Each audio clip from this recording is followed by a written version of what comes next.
Pauline, on se retrouve tout à l'heure pour un nouveau journal. À tout à l'heure, Damien. Et maintenant, c'est l'heure de Dans la presse. Qu'y a-t-il à la une des journaux en France et dans le monde? Bonjour Hélène Frade. Bonjour Damien. Dans la presse ce matin, à la une, il y a notamment la mort annoncée hier du chef politique des rebelles chiites houthis au Yémen, on en parlait dans le journal, assassiné dans une frappe de la coalition dirigée par l'Arabie Saoudite. D'après Arab News, Saleh Al-Samad, qu'on voit ici à la une du quotidien saoudien, aurait été tué la semaine dernière dans l'ouest du Yémen.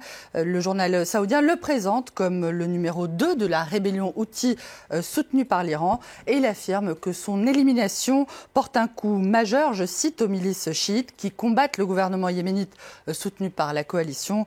Une déclaration, Damien, que conteste Franck Mermier. D'après ce spécialiste du Yémen qui a été interrogé par nos confrères de RFI, la mort de Saleh Al-Samad n'aura en réalité pas d'impact majeur sur la rébellion. Al-Samad étant plutôt une simple vitrine du pouvoir rebelle qui a d'ailleurs aussitôt annoncé son remplacement à la tête de son conseil politique.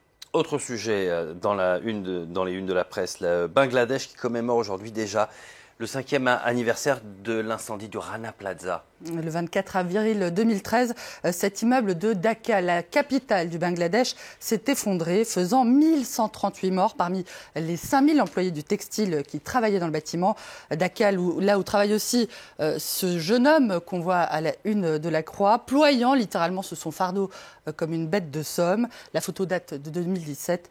Après le Rana Plaza, se souvient la Croix, l'émotion a été immense à travers le monde, provoquant une prise de conscience sur les conditions épouvantables auxquelles ces travailleurs sont soumis, ces forçats du travail, comme ils les appellent.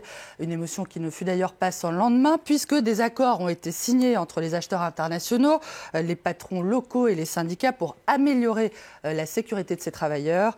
Une loi a même été votée en France qui oblige les entreprises à s'assurer que leurs sous-traitants respectent les droits humains.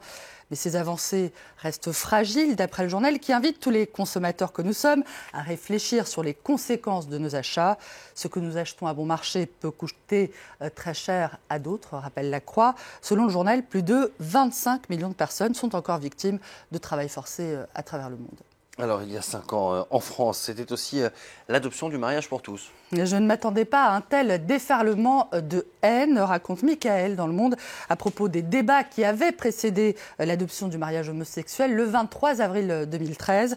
Ce gâteau de mariage anniversaire est signé Jade Labruni, pardonnez-moi. Cette année-là, Michael donc a 25 ans et il perçoit, dit-il, avec un mélange de surprise, de tristesse et de colère, les tracts de la manif pour tous et les tags sur les trottoirs, les discussions sur toutes les chaînes de télé et de radio ou lors des dîners avec les amis ou à la cantine au boulot. Et il s'indigne de ce que ces droits fondamentaux puissent faire l'objet d'un débat, je le cite. Alix, elle, regrette que les homosexuels n'aient toujours pas accès aujourd'hui à tous les droits des couples mariés hétérosexuels, notamment à la procréation médicalement assistée, ce qu'on appelle la PMA.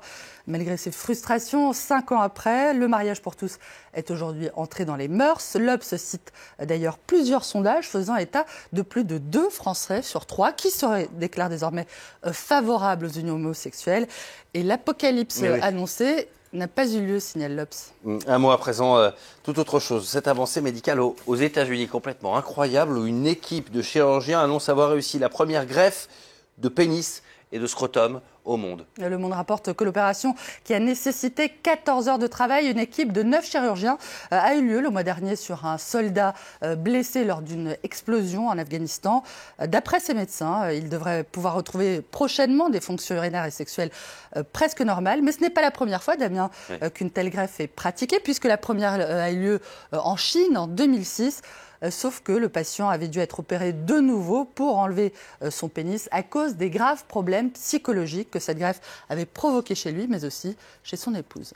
Allez, toute autre chose pour terminer. Quoique le Royaume-Uni a accueilli hier son 3e Royal Baby. L'heureux événement fait la une de toute la presse britannique sans exception. On le voit du très vénérable et très sérieux Guardian, pourtant peu suspect de sympathie envers la famille royale, qui annonce tout simplement que le duc et la duchesse de Cambridge, qu'on voit à la une, ont montré leur nouveau fils à la sortie de la maternité hier. Avec le petit George et la petite Charlotte, ça fera donc 3 à compter The Times, qui raconte que le prince William est un peu inquiet à l'idée de franchir le cap de la famille nombreuse. Et ce n'est pas le Daily Express qui va le détromper. Un brin rabat-joie, le tabloïd explique que 3 enfants, c'est 3 fois plus de soucis. Et des soucis à vie, qui plus est. The Sun, enfin, nous dit tout, absolument tout sur le nouveau-né, sauf son prénom qui n'a pas encore été dévoilé. Et oui, on va attendre encore un petit peu. Quel suspense! Pour le reste, Damien, 3,8 kg, un beau bébé, né le jour de la Saint-Georges, le saint patron de l'Angleterre, et donc le prénom de son grand frère. Voilà, voilà. Eh bien, merci beaucoup, Hélène. On attend avec grande impatience ce prénom. Je ne sais pas, après Georges, je pourrais l'appeler Ringo. Pourquoi ou Paul. pas. Merci beaucoup. On se retrouve plus tard pour faire un point sur la presse internationale.